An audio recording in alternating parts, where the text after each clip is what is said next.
Good morning, campers. Hey, it's Consciousness of Economics and Urban Farm Project. Me and my shadow. Anyway, I am weeding the garden this morning. And so this is going to be the last probably video of the garden. Okay, so hold on 1 second with me. Whoop. Ooh. Hold on. Oh, I need to get my... This stuff's awesome. Really digging it. Yep, it's good stuff. It's really helped with a lot of heat fatigue for sure. Come on. Come on. Look at her. Oh, do I have to? Oh, I just don't really want to, but because you're my human, I will. Come on, over here. Oh, yeah. Come on, over here, inside. Come on, inside. Anyway, we'll get to the garden here in a second. Come on, inside. Inside. Good girl. Okay, go lay down. Go to your inside spot. Oh, that's so good. All right, now, so there are just a couple things I wanted to, finish up on. Okay, so this is what the garden looks like now. So it's jamming. Remember all this stuff? It all had weeds and grass at the very beginning. This is like video 9, I think. And look at how beautiful the Hopi sunflowers. Look at them. They're awesome. And then the lemon balm that I brought back. Then I got sorghum. I got a few onions. Look how good the strawberries are doing. Super happy. And you can go back and look at the other, videos and information. All right, we got some more sorghum and tomato plants and that popping sorghum. See, the one thing that didn't really do is the cardamom really hates it here. So we got I put all this stuff in here. Strawberries. I didn't buy anything. I found stuff. And then more lemon balm. It's flowering. And then we have some tulsi or holy basil that's growing in here. More sunflowers and strawberries. So it's looking just fantastico, and I'm watering it. So strawberry plants, yeah. Anyway, I'm getting done weeding it and pulling the weeds out. All right, let's take a look at what we've got now. All right, we have asparagus that's going to seed. And then we have all these beautiful, they probably won't get to where they have tomatoes. I don't know. It stays pretty good weather. And then, do the Johnny Appleseed method. And then I just, will pull out what I don't think is doing well. So make room for the plants that are doing well. But I've got like 8 types of heirloom tomatoes in here. And then pole beans, native pole beans. So I've got, I think 3 or 4 varieties of pole beans. And then I've got, 4 varieties of pole beans and like 3 varieties of bush beans. And then in between I got all these nice little tomato plants. Jamming. All right. And then the corn. Oh my gosh. So the reason I kind of planted stuff the way I did was it gets really windy here. And I was hoping that, towards the end of summer when the wind is going to get really bad, that all this stuff might be able to hold each other up. So they're not damaged so badly. But this is that quick, native corn that this sacred seed guy sent me. So beautiful. Look how beautiful purple those stalks are. So anyway, so I'm not going to be here. Be leaving in about a month, and so this will be something beautiful for people to harvest. The corn should all be red inside. So and then here's the tomato plants that we bought, and they're finally, coming out of shock, or that one of the people bought. So finally coming out of shock and starting to do really good. And let's go to this section. So I got all my little pole beans. And the lettuce is just having a hard time. But I do have red kale and lettuce. I've got like, I don't know, 4 varieties of lettuce coming up. So just, we got lots of kales coming up. They're just behind because we had crazy weather, and lettuce likes it 72.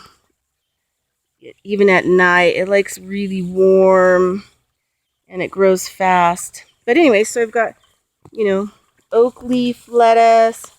I think I've got my red spinach finally coming up right there, and a couple of those. So here on the back side, it'll be pretty full with everything once it kicks it. So there's a couple of things. So I'm gonna finish cleaning out the rest of the grass out of the garden. So that's what I'm doing this morning, is pulling all the weeds so we know what's in there. So one of the things, look at this nice little oak leaf, yum yum. Woo, yum yum. So one of the things is, like, this is a weed, that you probably don't want to eat. It kind of could look like kale, but since most people aren't, I plant things that may not be recognizable by the average person. So I want to make sure and pull out all the weeds that somebody might mistake for kale or something like that and eat, that, could potentially make them very, very sick. So it's good to weed. So then that way they know that everything in here is pretty much edible. And grass is a nutrient pig. So you can tell how well it's growing in here, like how good I did with the soil, obviously, that I made.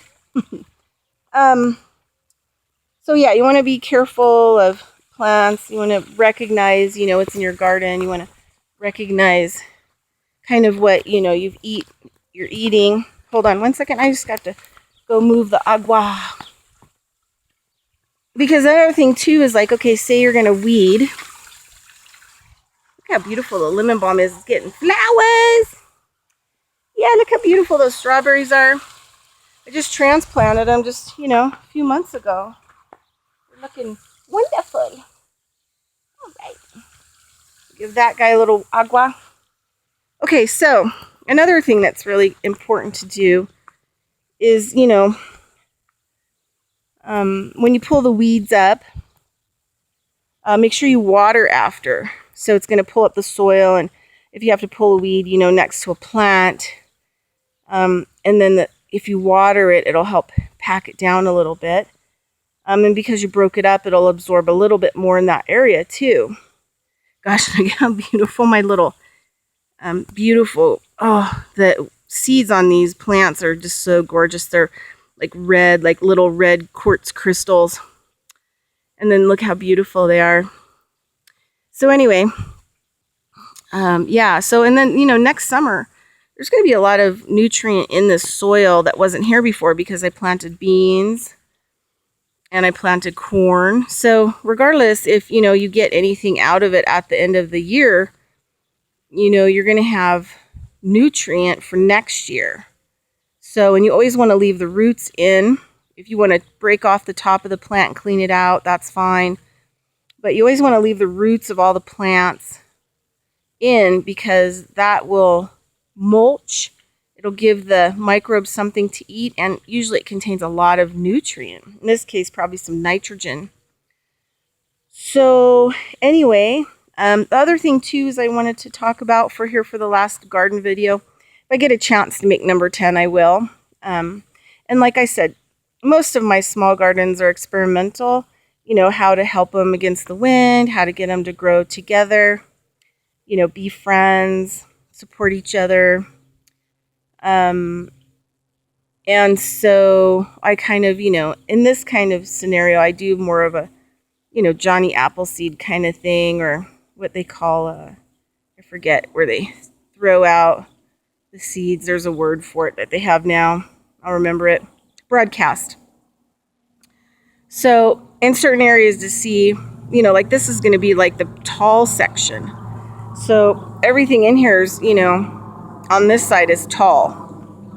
So when the wind comes, it can help support it. Here on this side, I could do like other stuff because there's a fence, right? There's a fence kind of around this back area. And then, you know, I planted the stuff around this garden area as a support garden, right? So there's going to be a lot of flowers coming. There's going to be a lot of bees coming, you know, and birds, and that's going to help to manage the plants that, you know, have flowers and have pollen. So I'm offering a lot of good, yummy goodness here for the bees. Reward, reward, reward.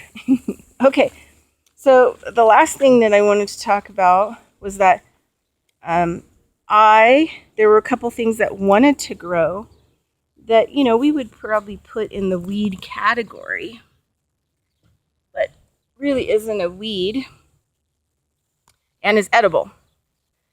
And so dandelion is a really, really big thing to us in the biodynamic arena. So it wanted to grow, so I left it. Actually, probably will encourage it. And then there was some purslane, and there was something else. And purslane is, I'll show you over here in a second, purslane. It's superfood, and it grows everywhere like a weed. And then there was something else. Oh, clover. So for right now, I'm going to encourage clover. You know, if clover wants to grow, clover is super good for your soil, and I will allow that to grow because, you know, it's edible. And, you know, red clover is like one of the best inflammation, you know, fighters and preventative cancer. If you have blood clots, if you're prone to blood clots or thick blood, which is inflammation, definitely get yourself some red clover. And it's a cancer, it's a helpful cancer cure. Okay, so that's all I got for you today. Oh, one more thing. I'll go over here because I'm going to be pulling all this stuff up over here to clean it. So I wanted to actually show you. Okay, so we have giant patches here of purslane, and it is so like beautiful. Look how thick this little patch is. Super happy, super happy. Anyway, so let's see if you can get really close and take a really good look at it. Kind of like a leptuous, you know, but the thing is that this stuff is so nutrient. See, I'm gonna eat it. Yum, yum, yum, yum, yum. So this has the most 3, 6, and 9 essential fatty acids per volume. So per volume is based on, you know, the mass that you're gonna eat.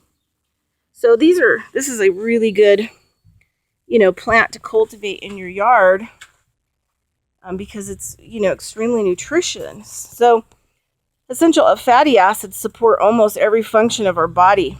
And I think pretty much most people these days are seriously essential fatty acid depleted. And that's why their brain doesn't work right. And they're hostile. And I mean, you know, chemtrails, vaccines, and all that other stuff. But you know, also essential fatty acids help to combat everything. They help to combat diabetes, infection. I mean, the list is unbelievably and endless. So right there, you wouldn't even have to, you know, you grew some purslane, you wouldn't even have to go to the store and buy coconut oil or any of that shit. Any of that poop.